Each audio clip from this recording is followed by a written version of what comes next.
안녕하세요. 벌써 9월 마지막 주입니다. 이제 다음 주면 명절 연휴가 시작되는데요. 아직까지도 낮에 살짝 덥긴 하지만 그래도 아침 저녁으로는 찬바람이 많이 부니까 겉옷들 잘 챙기시고 환절기 건강 잘 이겨내시기 바라겠습니다. 인간은 무엇으로 사는지 매주 고민하며 말씀을 준비하고 있습니다. 눈치를 채신 분들도 있을지 모르겠는데요. 본의 아니게 어떠한 일정한 패턴으로 계속 지금 흘러가고 있습니다. 이번 한 주간은 인간은 무엇으로 사는가 봤더니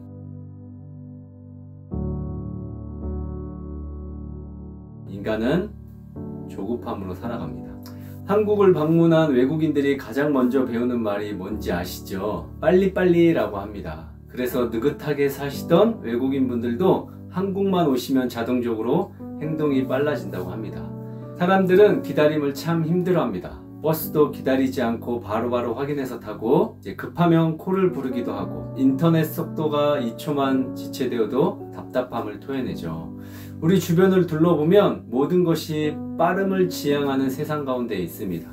흔히 이를 두고 즉시 만족 문화 혹은 즉각적 보상 심리라고도 하죠. 이런 문화의 특징은 분명합니다. 무엇이든 지금 당장 빨리빨리 이루어져야만 마음이 놓이는 것이죠. 커피는 인스턴트, 식사는 패스트푸드, 택배는 저녁에 주문하면 다음날 새벽에 이렇게 배송이 되어야 하고 사람과의 관계까지도 카톡에 이렇게 체크 표시에 따라 마음이 흔들립니다. 답장이 바로바로 오지 않으면 괜히 불안해지고 상대가 나를 무시하는 건 아닌가 의심도 듭니다. 기다림이 사라지는 자리에는 점점 조급함이 그 자리를 채웁니다.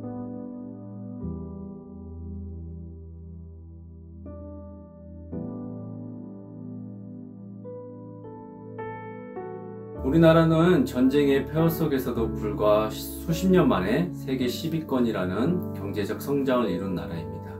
그것도 어떻게 보면 IT 강국이 된 것도 빨리빨리 정신이 한몫을 한 것 같습니다. 이제는 핸드폰만 있으면 어디든 갈 수 있고 무엇이든 결제할 수 있으며 전 세계 누구하고도 대화할 수 있습니다.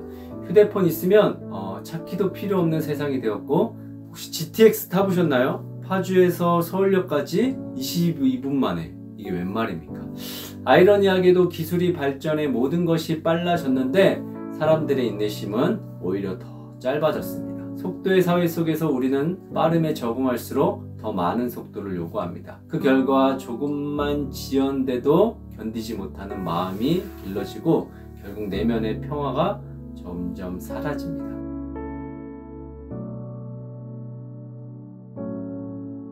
라떼는 안 그랬는데 우리 자녀들은 지금 원하는 것이 있으면 즉시 손에 쥘 수 있고 먹고 싶은 것도 바로 먹을 수 있고 사고 싶은 것도 그 자리에서 바로 살 수 있습니다.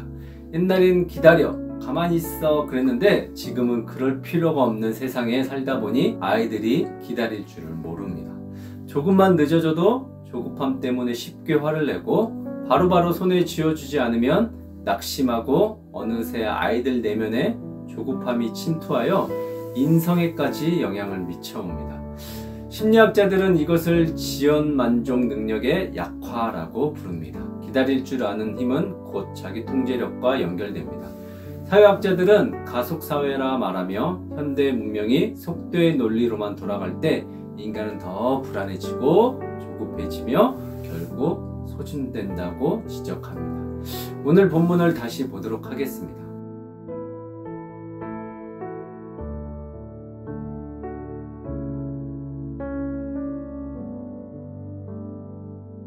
노하기를 더디하는 자, 히브리어로 에레크 아파임입니다. 직역하면 에레크, 길다, 오래되었다는 뜻이 있고 아파임, 콧구멍이란 뜻, 코가 길다라는 뜻인데 고대 히브리인의 표현에서 코가 길다는 것, 곧 참을성이 많아 화를 천천히 내는 자를 의미합니다. 왜냐하면 분노할 때 숨이 거칠게 나와 진노와 연결되기 때문이죠. 즉 화를 내지 않고 기다릴 줄 아는, 인내를 아는 단순히 성격 문제가 아니라 영적 윤리적 지혜라는 것을 말합니다. 마음이 조급한 자는 직역하면 숨이 짧은 사람, 호흡이 짧은 자라는 뜻인데 곧 참을성이 없고 쉽게 숨이 가빠지는 불안정하게 급한 사람을 의미합니다. 오늘날 표현으로 하면 성격 급하고 쉽게 흥분하는 사람입니다. 그런 자들을 결국 어리석음을 나타내리라, 즉 조급함이 스스로의 어리석음을 드러내고 만다는 뜻입니다. 조급한 마음은 결국 본인의 미숙함을 폭로하는 결과를 낳게 된다는 것이죠.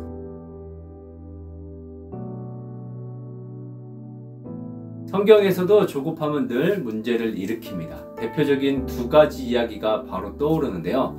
출애굽기 32장의 광야의 이스라엘, 금송아지 사건입니다. 이스라엘 백성은 하나님께서 놀라운 구원으로 홍해를 건너게 하셨고 매일 하늘에서 만나를 내려 먹이셨습니다. 그러나 모세가 시내산에 올라가 하나님의 율법을 받는 동안 40일을 기다리지 못하고 불안해했습니다. 눈앞에 보이는 지도자가 사라지자 그들은 하나님께서 여전히 자신들과 함께 하신다는 사실을 신뢰하지 못했습니다. 결과적으로 아론에게 금송아지를 만들어 이것이 우리를 인도한 신이다 라고 하며 우상숭배에 빠졌습니다.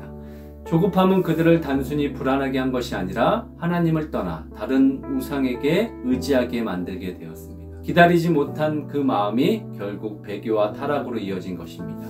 여기서 우리는 하나님의 때를 신뢰하지 못하면 금송아지 같은 대체물을 만들어 의지하게 된다는 교훈을 얻습니다.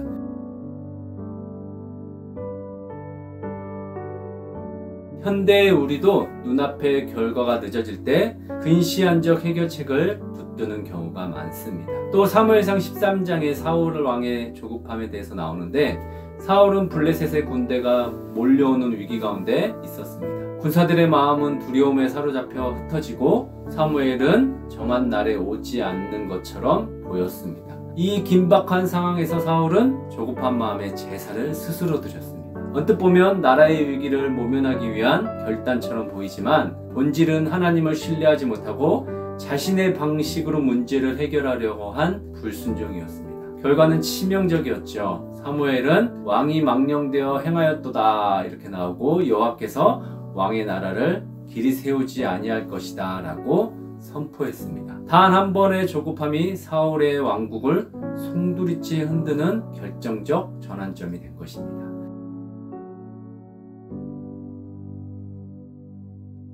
이 두 가지 사건만 보아도 우리에게 주는 교훈이 무엇이겠습니까? 기다림을 잇는 순간 하나님의 약속보다 눈앞의 현실을 더 크게 보게 됩니다. 이스라엘은 금송아지를, 사울은 자기 방식을 붙들었습니다. 오히려 하나님이 예비하신 축복과 기회를 잃어버린 결과를 낳습니다. 기다림은 하나님이 일하심을 내 힘이 아닌 그분의 때에 맡기는 믿음의 행위입니다. 반대로 시편 기자들은 하나님의 때를 기다린다는 신앙을 고백했습니다. 기다림은 하나님을 신뢰한다는 증거이고 조급함은 하나님을 믿지 못하는 불안의 모습이, 불신의 모습이 되는 것입니다. 그러므로 즉시의 문화 속에서 기다림을 잃어버린 인간이라는 진단은 단순히 생활 습관이 아니라 우리 영혼의 깊은 문제와 연결됩니다. 기다림을 배우지 못하면 사랑도 믿음도 소망도 온전히 뿌리내릴 수 없습니다. 최근에 만났던 사람들 중에 조급함으로 인하여 관계가 깨어지는 것을 자주 보았습니다. 좀 기다려주면 좋으련만 말 한마디에 상처 주고 상처받고 금방 돌아서고 다시는 안 보겠다고 이별을 고합니다. 하늘만 바라보고 사는 개척교회 목사님들, 언제 부흥하나, 사람들은 왜 안 오나 조급해하며 힘들어하시는 분들도 많이 보았습니다. 저도 그럴 때가 있습니다. 그한교회 공예배는 언제 시작하나, 우리 성도들과 따뜻한 밥에 같이 먹고 나누고 예배드리고 밤에 모여서 기도도 하고 날 좋은 날은 봉고차 타고 바람 쐬고 다니는 그런 모습들을 생각해 보면서 나는 언제 이렇게 해보나 조급한 마음이 생기기도 합니다. 가정에서도 마찬가지입니다. 부모의 조급함은 자녀에게 압박이 되고 자녀의 마음에 상처를 남깁니다. 신앙에서도 조급히 응답만을 원하다 보면 하나님을 신뢰하지 못하는 불신앙으로 변질되기 쉽습니다. 사회 역시 성과만을 조급히 추구하다 보면 결국 신뢰와 윤리를 잃고 관계와 공동체까지 흔들리게 됩니다. 조급함은 언제나 어리석음을 드러내지만 오래 참음은 지혜와 생명을 드러냅니다. 기다림은 단순한 시간의 지연이 아니라 하나님을 향한 신뢰의 훈련입니다. 관계든 가정이든 교회든 사회든 우리가 조금만 더 기다릴 줄 안다면 조급함으로 무너지는 대신 하나님의 때를 경험하게 될 것입니다.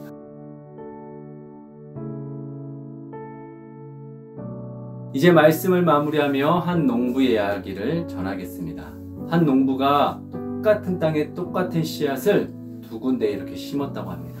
그리고 얼마의 시간이 지나고 씨앗을 심었던 그 자리를 보는데 한쪽은 식물이 자라 열매까지 맺고 한쪽은 아무것도 맺지 못하고 그대로 있더랍니다. 농부는 이상했죠. 똑같은 땅에 똑같은 씨앗을 이렇게 심었는데 한쪽은 그대로고 한쪽은 어마어마한 열매를 맺히니 너무 이상하지 않습니까? 거기만 비가 내렸을 리도 없고 거기만 햇살이 이렇게 비쳤을 리도 없지 않아요. 그래서 열매가 자라지 않은 땅을 막 이렇게 파보았다고 합니다. 근데 글쎄 그 자리에 심었던 씨앗이 그대로 있더랍니다. 말씀을 준비하면서 주님께서 저에게 이렇게 말씀해 주셨습니다. 나는 지금 너무나도 조급한데 예수님께서는 나를 인내해 주셨습니다. 나는 조급해서 미치겠는데 예수님께서는 더디고 느려도 괜찮다고 말씀해 주셨습니다. 열매 없는 것 같은 나를 대신하여 예수님께서는 피 흘리고 찢기고 죽어 땅에 묻혀 흔적도 없이 사라진 것 같지만 실제로는 많은 열매를 맺어 사람들을 먹여 살리고 계시다고 말씀해 주셨습니다.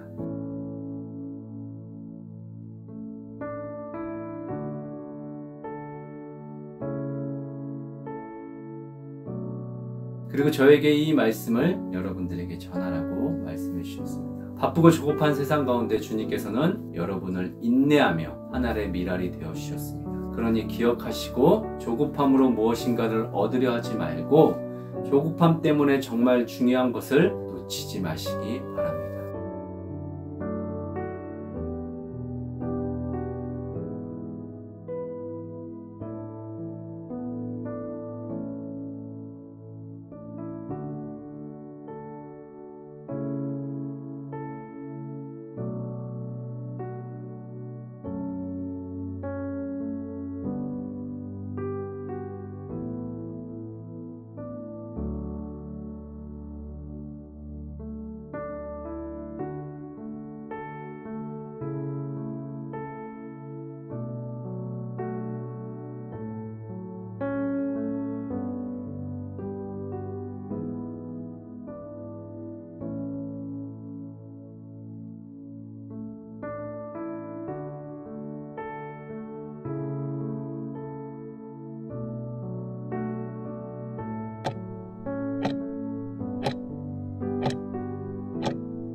기도하겠습니다. 살아계신 하나님, 오늘 이 말씀을 통해 우리 안에 깊이 자리한 조급함의 실체를 보게 하심을 감사합니다.